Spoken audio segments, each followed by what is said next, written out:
మనం ఎవ్వరం ఏది బాధ, ఏది సంతోషం, ఏది సుఖం, ఏది దుఃఖం, ఏది శాశ్వతం, ఏది అశాశ్వతం అన్నది గ్రహించటమే లేదు. చెప్పండి, మేము వింటాం. అయ్యో పుట్టామే, ఈ భూమి మీద ఎన్ని కష్టాలు పడాలో అని పుట్టినందుకు ఏడవాలి.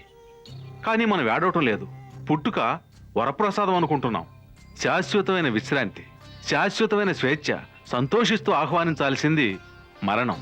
కానీ అది గుర్తుకొస్తేనే భయపడతాం, అది జరిగితే ఏడుస్తాం. విచిత్రంగా లేదు? ఎవరైనా చావన్న మాట వినగానే ఏడవటం సహజం. అదేవిధంగా చావంటూ వచ్చాక తప్పించుకోవటం అసాధ్యమని అనుకోవాలిగా.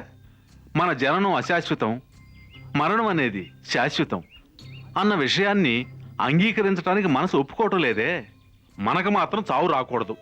చావకుండా ఉండటానికి దేనికైనా సిద్ధపడతాం. మందులు మాకులు అనే పేరుతో ఎంతో ఖర్చు పెడతాం. అజ్ఞానం మన మనసులో పాతుకుపోయింది. అది తప్పు. మనకి సంభవించే ఈ మరణం వల్ల ఎంతో గొప్ప పుణ్యఫలం ఉంది. అది ఏమిటి, ఎలా వస్తుంది? జాతకాలు తీసుకొని మంచి కాలం ఎప్పుడొస్తుంది, ఈ చెడ్డకాలం ఎందుకు ఇలా పట్టి పీడిస్తుందని అందరినీ అడుగుతుంటామే. ఏ విధంగా ప్రయోజనం కలుగుతుందని గుళ్ళు గోపురాలు తిరుగుతుంటామే. మోసాలే వృత్తిగా బ్రతికే దొంగ బాబాల కాళ్ళ మీద పడి మన కష్టాలన్నీ వాళ్ళతో చెప్పుకుంటామే. ఎందుకట?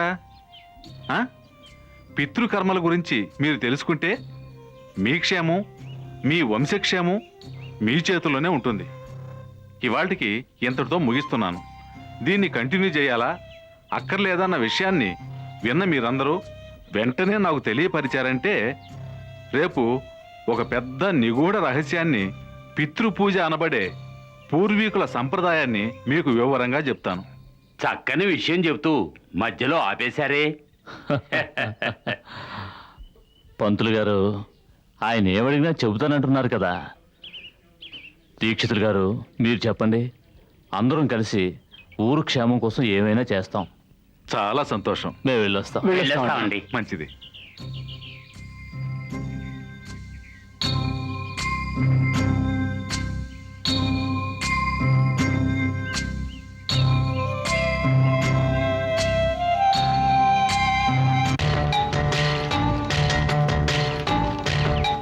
వదిన గారు, ఇలా రండి.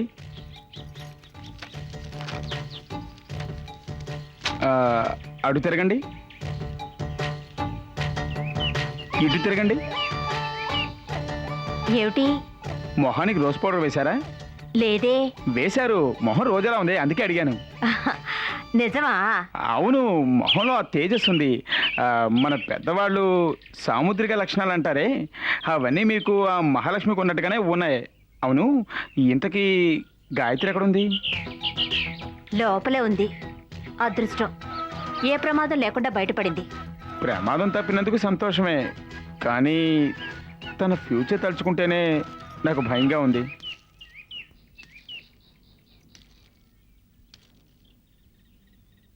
ఏమంటున్నారు? ఏం లేదు, గాయత్రి ఈరోజు కాకుండా ఏదో ఒకరోజు ఎవరో ఒకరికి ఇళ్ళలు కావాలిగా.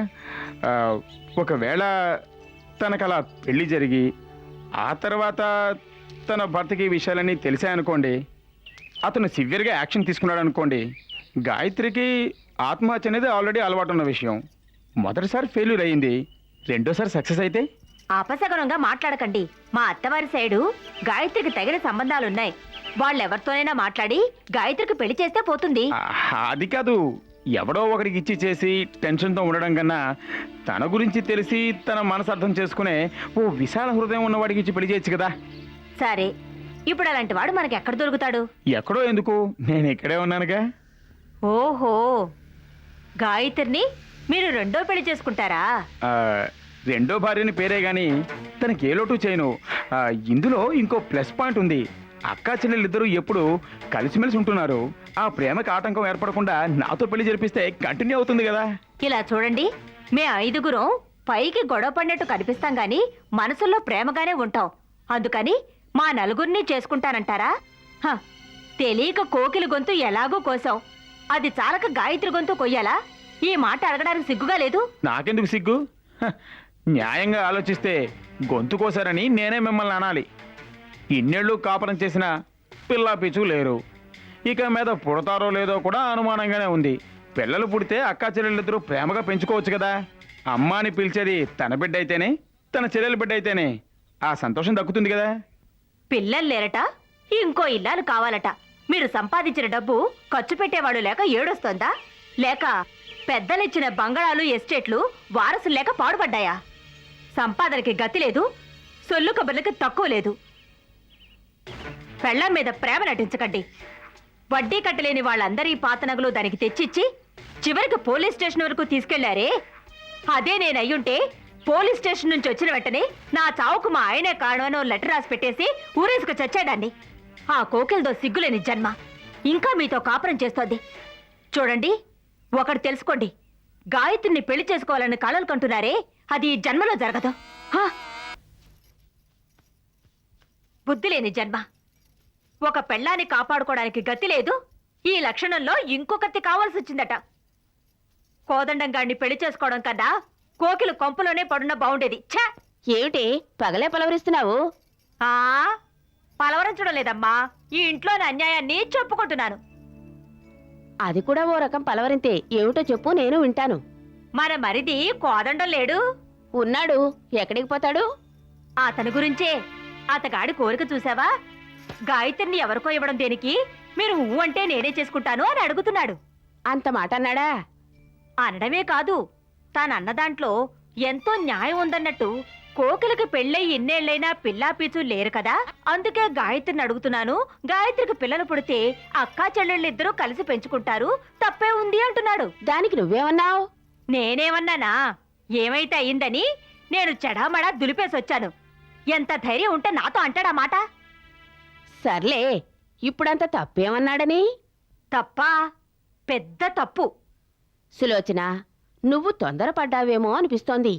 ఒక విధంగా వాడడిగింది తప్పే అయినప్పటికీ మనకిందులో లాభం కనిపిస్తోంది కదా. లాభమా? ఎలా? ఈ గాయత్రి లవ్వు గివ్వు అంటూ ఎక్కడో మొదలుపెట్టి ఎక్కడికో వెళ్ళిపోయింది. దానికి ఒకవేళ ఏ సంబంధమో కుదరకపోతే మనమే కోదండానికి దాన్నిచ్చి పెళ్లి చేసేద్దాం. ఆ తర్వాత సుందరేశ్వరుడికి నా కూతుర్నిచ్చి పెళ్లి జరిపించేస్తాను. నీ కూతుర్ని సుందరేశ్వరుడికి ఇవ్వడం కోసం గాయత్రి జీవితం నాశనం చేయమంటావా? ఇంకో విషయం విను. నువ్వెలా నీ కూతుర్ని సుందరేశ్వరుడికి ఇవ్వాలనుకుంటున్నావో అదే విధంగానే నేను వాడికి నా కూతుర్ని ఇవ్వాలని నిర్ణయించుకున్నాను. ప్రేమగా గాయత్రికి సంబంధాలు చూస్తున్నానే, దానికి ఇదే కారణం. చూడవే, ఈ విషయం నిర్ణయించేది నువ్వో నేనో కాదు, సుందర్ నిర్ణయించాలి. ఒప్పుకుంటావా? తప్పకుండా వాడు నా కూతుర్నే చేసుకుంటానంటాడు. ఆగాగు, ఎవరి కూతుర్ని పెళ్లి చేసుకుంటాడనేది గాయత్రి పెళ్ళయ్యాకే తెలుస్తుంది. ఆలోగా మనం ఎందుకు ఇలా గొడవ పడ్డాం? ఎలుక పిల్లుల్లాగా. దానికంటూ ఓ సమయం వస్తుంది, అప్పుడు గొడవ పడదాం. ఇప్పుడు ఎలాగైనా గాయత్రి పెళ్లి చెయ్యాలి. దానికి మార్గం ఏమిటే? ఏదో ఒక మార్గం ఉంటుంది. కోదండానికి మాత్రం ఇవ్వద్దు. తోబుట్టువుల మధ్య పోటీ ఉండొచ్చు, అసూయ ఉండొచ్చు, కానీ ద్రోహం మాత్రం ఉండకూడదు. కోదండానికి పిల్లనిస్తే మనం ద్రోహం చేసిన వాళ్ళం అవుతాం. ద్రోహం చేయడానికి నేను చచ్చినా ఒప్పుకోను. అమ్మడు, కావాలంటే చంపలేసుకుంటాను. గుంజీలు ఏయ్!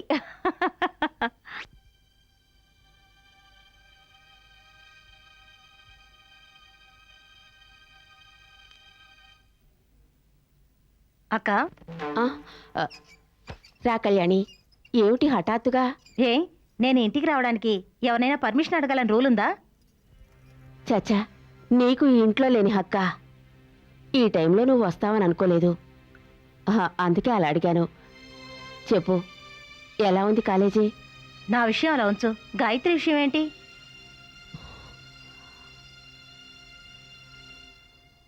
నువ్వేమీ తెలుసుకోకుండానే వచ్చావా? అంటే నేను విన్నదంతా నిజమేనా? అసలు మొదటి నుంచి నా మనసులో ఓ భయం. వయసులో ఉన్న పిల్ల ఉన్న ఇంట్లో ముక్కు మొహం తెలియని కుర్రాన్ని ఉంచారేమిటా అనుకున్నాను. కానీ ఇంట్లో వాళ్ళందరూ అతన్ని మెచ్చుకొని ఎత్తిన పెట్టుకున్నప్పుడు చెప్పినా వింటారా అని వదిలేశాను. ఆ విషయం మాట్లాడి ఇప్పుడేం లాభం? జరగాల్సిందేదో జరిగింది. దాన్నిప్పుడు మార్చడం మన వల్ల కాదు. ఇక మీదట ఏం చెయ్యాలో ఆలోచించడమే తెలివైన పని. సరే, బావగారు మావయ్య ఏమంటున్నారు? మాకిష్టం లేదనే వాళ్ళని ఎవరేమనగలరు? ఇక మీదట ఏం చేయాలనుకుంటున్నారు?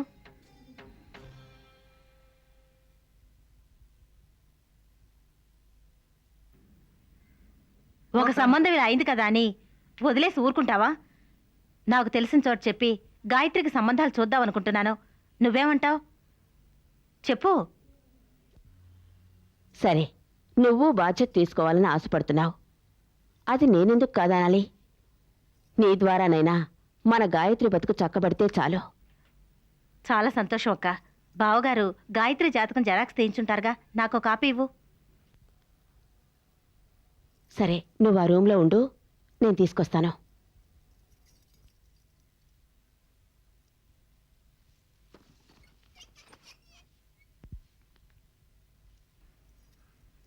చాలా బాగుందమ్మా. రాను రాని ఇంట్లో అందరూ పెద్దలైపోయారు. నీకు తెలియకపోవచ్చు, ఏ పని చేయడానికైనా అర్హత ఉండాలని రోజు 100 మందికి పాఠం చెప్పే పంతులమ్మ గారికి కూడా తెలీదా? శుభకార్యం చేయడానికి ఓ యోగ్యత ఉండక్కర్లేదా?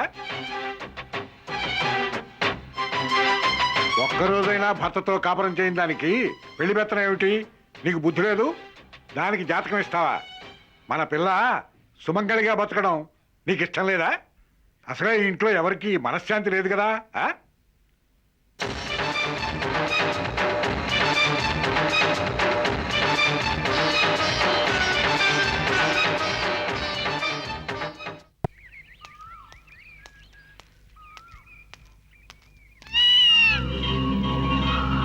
హాయ్ ఇంద్ర. హ, నువ్వు ఈ దారిలో వస్తావని తెలిసే నేను వెయిట్ చేస్తున్నాను. లవ్ చేయడంలో ఒక సుఖం ఉంటే వెయిట్ చేయడంలో ఇంకో సుఖం ఉందన్నారు. స్టూపిడ్స్. చూడు, ఎవరో ఒక ఫూల్ అలానే ఉంటాడు. Waiting is always irritating. నేను నిన్ను తప్పు పట్టను, ఎందుకంటే నేను వెయిట్ చేస్తున్నట్టు నీకు తెలియదుగా. ప్లీజ్ రాకేష్, అందరూ చూస్తున్నారు, మనం ఇంకెక్కడైనా మీట్ అవుదాం. నో, నన్ను అవాయిడ్ చేయాలని చెప్తున్నావు. ఈ కాలంలో మగ ఆడ కలిసి మాట్లాడుకోవటం, ఫ్రెండ్షిప్ చేయటం సహజమని ప్రతి ఒక్కరికి తెలుసు. ప్రేమకి వాళ్ళు గ్రీన్ సిగ్నల్ చూపిస్తున్నారు. ఏ రాకేష్, నీకేం కావాలి? ఎందుకు నన్ను వెంట టార్చర్ పెడుతున్నావు? ఏమిటి టార్చరా? హ, తప్పు. దీని పేరు టార్చర్ కాదు. ఆ ఉద్దేశం నా మనసులో ఉండుంటే హ, నా యాక్షన్స్ మరోలా ఉండేవి. అవును, ఏమడిగా? నీకేం కావాలనేగా? So simple. నేను మీనాక్షిని మీట్ అవ్వాలి. అందుకు నువ్వే ఏర్పాటు చేయాలి. నేనే మీట్ అవ్వలేకపోతున్నాను, ఇంకా నేనెలా ఏర్పాటు చేయగలను? రాకేష్, నువ్వు నన్ను ఇలా మీట్ అయి మాట్లాడడం మా నాన్నకు తెలిస్తే నన్ను చంపేస్తారు. ఏయ్, షట్ అప్. హ, మీ ఆడవాళ్ళకి మగవాళ్ళని ఏదో విధంగా చంపటమే అలవాటు. కొందరు ప్రేమ పేరుతో, మరికొందరు ఇంకొన్ని కారణాలతో తడిగుడ్డతో గొంతుకో చంపుతారు. భయపడకు, నేనేదో మాట వరుసకు చెప్పాను. చూసావా, చావు మ్యాటర్ నీ నుంచి నాకంటుకుంది. ఓకే, మనం చావు గురించి మాట్లాడుతూ బతకడం గురించి మాట్లాడదాం. బతకడం అంటే ప్రశాంతంగా బతకడం. నువ్వు ప్రశాంతంగా బతకాలని నేను ఆశపడుతున్నాను.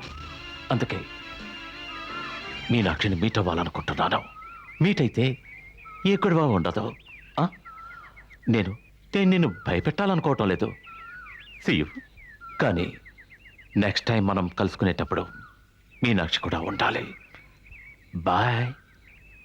వెళ్ళు, వెళ్ళు, వెళ్ళు, వెళ్ళు. లేదంటే నాలో ఓపిక నశిస్తుంది.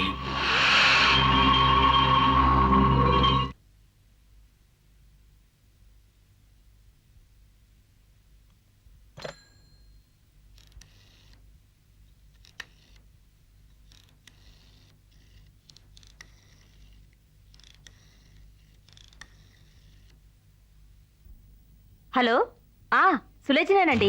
బాగున్నాను, అందరూ బాగున్నారు. మా చెల్లెలకి సంబంధం చూడమని.